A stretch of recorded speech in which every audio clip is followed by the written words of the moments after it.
বাবার স্বপ্ন পূরণ করলো ছেলে। কমনওয়েলথ ওয়েটলিফটিং চ্যাম্পিয়নশিপে সোনা জয় বাংলার অনিকের। বাড়িতেই গড়েছিলেন আঁকড়া। 2019 সাল থেকে বিগত 6 বছর ধরে অনিককে নিজেই প্রশিক্ষণ দিতে থাকেন তার বাবা শ্রীকান্ত মুদি।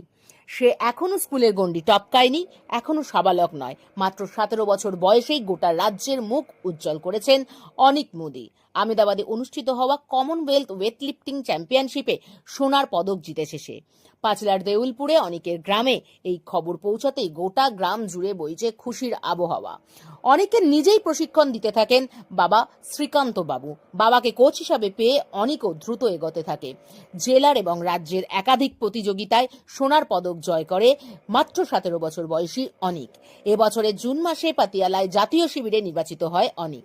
চলে আরো কঠোর থেকে কঠোর অনুশীলন। সেই অনুশীলন কিন্তু কাজে দেয়। আহমেদাবাদে অনুষ্ঠিত কমনওয়েলথ ওয়েটলিফটিং চ্যাম্পিয়নশিপে 65 কেজি বিভাগে 238 কেজি ওজন তুলে সোনার পদক জিতে নেয় টিনেজ ভারোত্তোলক। এর মধ্যে সে স্ন্যাচে 103 কেজি এবং ক্লিন ও জার্কে 135 কেজি ওজন তোলে।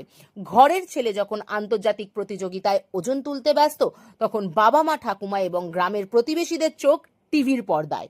পোডিয়ামে গলায় সোনার পদক ঝুলতেই খুশির হাওয়া গোটা পরিবার সহ গোটা গ্রাম জুড়ে।